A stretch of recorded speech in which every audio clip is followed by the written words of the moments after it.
Hi everybody, this is Master Sergeant Donnie Wenzel.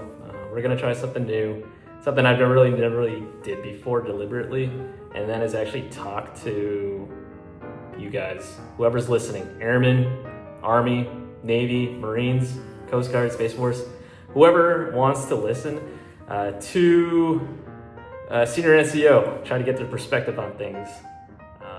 This month has been all Senior NCO Academy for me.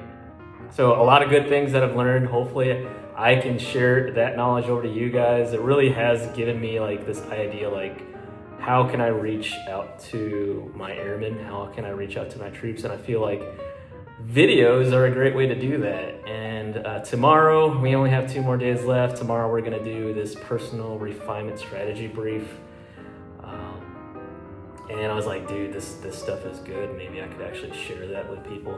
So I'm gonna go ahead and do that. Hopefully this helps you guys one way or the other. Like, you know, NCOs that need some kind of push, NCOs that need some kind of guidance. Hopefully this will help you guys out. So in regards to my personal strategy brief, the first thing I thought about was this one question that one of my airmen asked me, and that was, during this exercise, or actually during training, more specifically, we were doing Medic X, and if you don't know what Medic X is, it is training. It's patient-centered training for those that don't really see patients, those that don't touch patients. It's non-clinical patients, right? What if things were to go down? Okay, we got Medic X. They got the basics of how to treat a patient, right? So I'm environmental engineering by trade. If you don't know what that is, bio really doesn't touch patients, right? We are the ones that go out there to assess workshops and hopefully save them from hurting themselves so they don't have to go see the hospital or the clinic, right? So again, this airman asked me this question, hey, why do we have to do Medic X training? And I pretty much shrugged them off. I was like, dude, just do it. It's just a box to check. They told us to do it, so go ahead and do it. And then I realized perhaps this isn't the right answer to give my airmen. And then that question just stuck with me. Like, I was disconnected to, our unit's work ties and how that ties into the bigger picture. How that ties into the national military strategy, how that ties into the national defense strategy. So my goal today is kind of share with you that area of improvement, what my plan is to kind of share that, bridge that national military strategy with my unit's mission.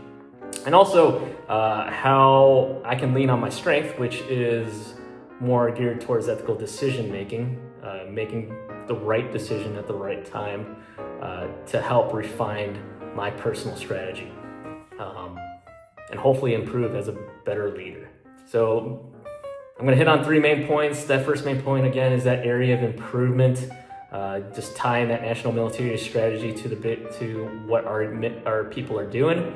And then my second main point is my strength and how I can refine that strength and become even better, which is ethical leadership through gray zones and times of pressure. And then main point number 3 is just tying them all together and doing, just telling you what my personal refinement strategy is going to be and how I'm going to mentor these people and how I'm going to, build them up, per se. So let's start with my strength. Actually, no, let's go ahead and start with my area of improvement, which I believe I can strengthen my unit by actually showcasing how that everything ties to the national military strategy. Looking back at that question, right? That question that Airman gave me, hey, why are we doing Medic X? I initially saw that as a box to check. And then I recognize how those skills fit under the national military strategy. How if I could just actually tell them, hey, the why on things, This is why we're doing. Hopefully I could build a team that's more adaptable and ready to operate in any environment. So I just focused too narrowly on our bio mission set without really understanding, hey, these are the potential operational roles we could have. This is the reason why we have to do MedicX, right? At any given moment, our commander could be like, hey, you're not bio anymore. You're gonna go ahead and help these patients out. So just tying to that operational role would have been a great way to tell these airmen, hey, this is your why.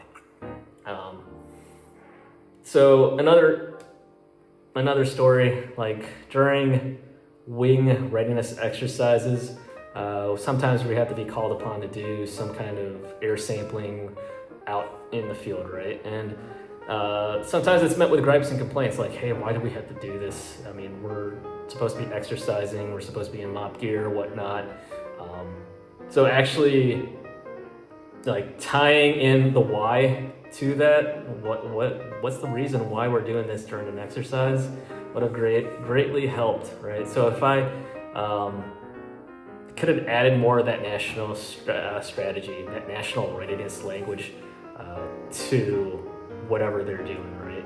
To add more motivation in executing what they're supposed to be doing. Then I realized these weaknesses just really kind of helped me lean on other strengths.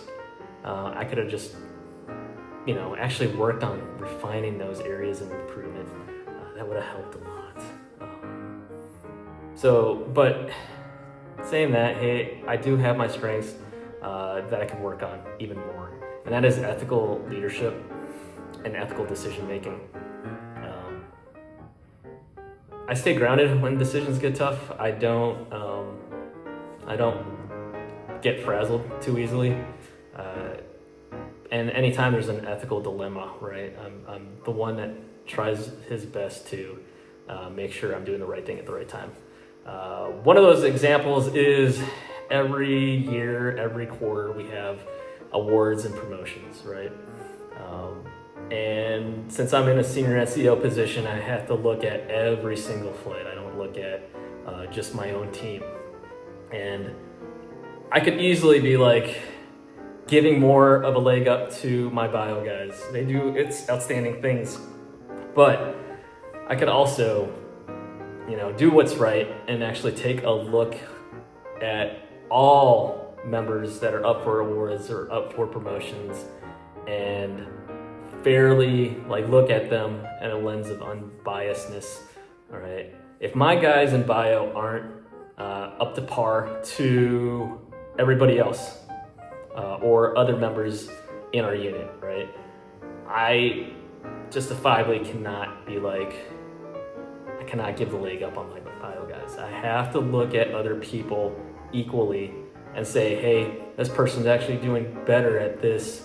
My grades are skewed towards them, right?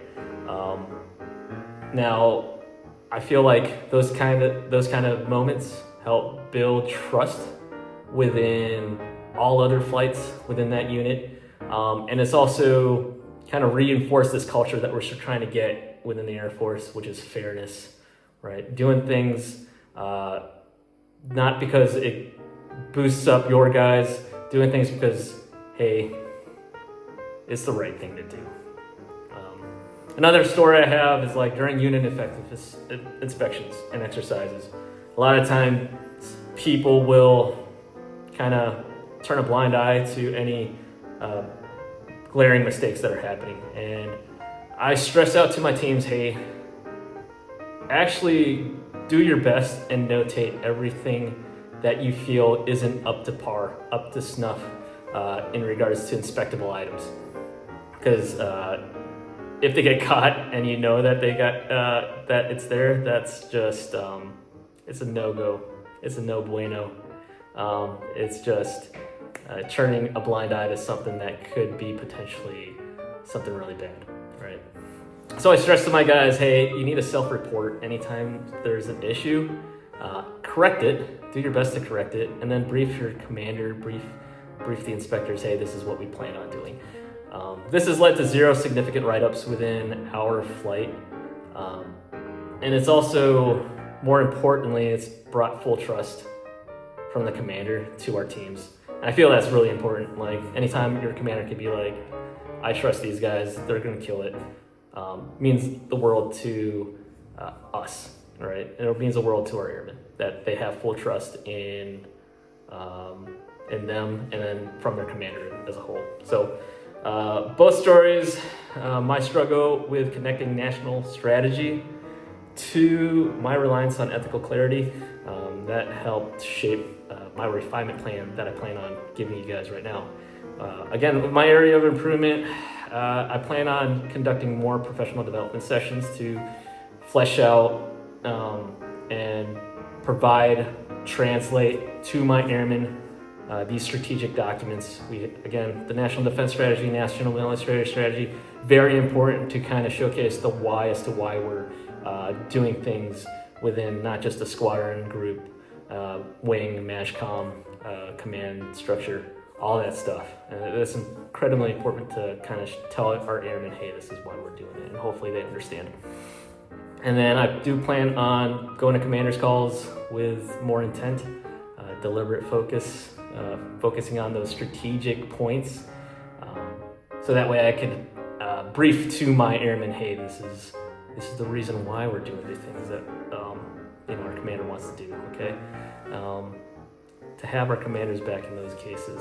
I know sometimes we go to commanders calls and they're like, dude, this is going to be boring anyway. But I think looking at it through a lens of strategic national defense and all that will bring a lot of help to our flights.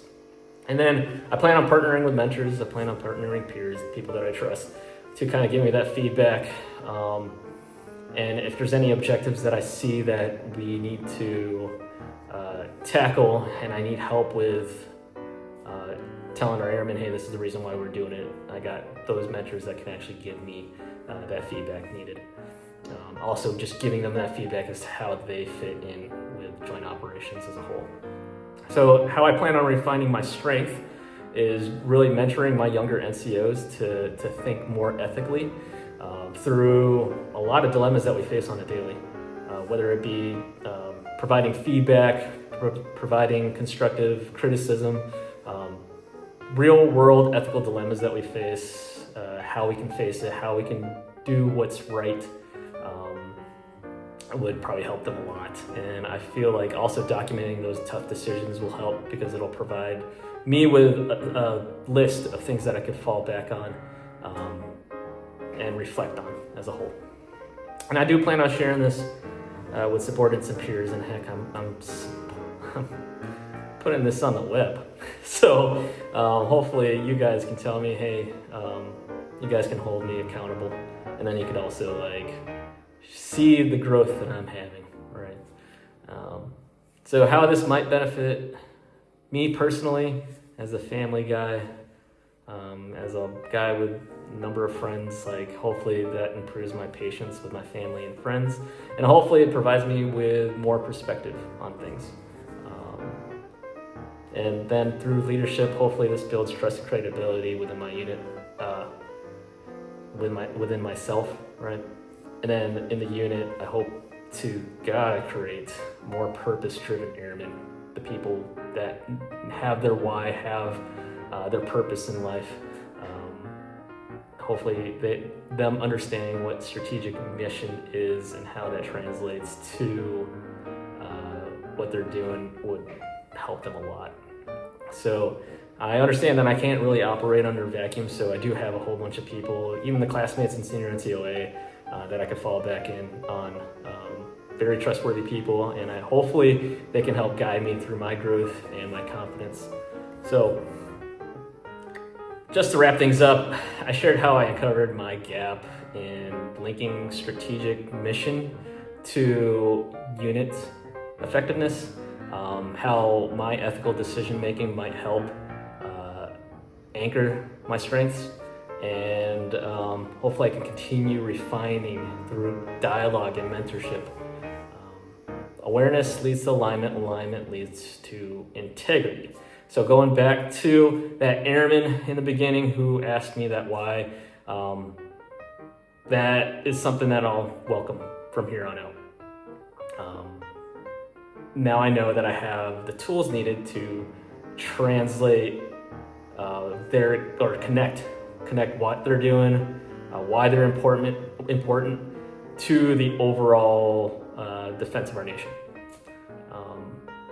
It never ends.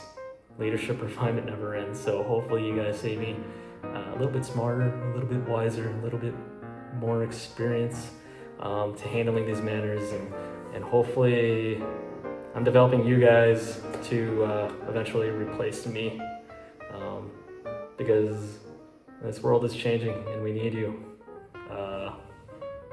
Thank you. Bye.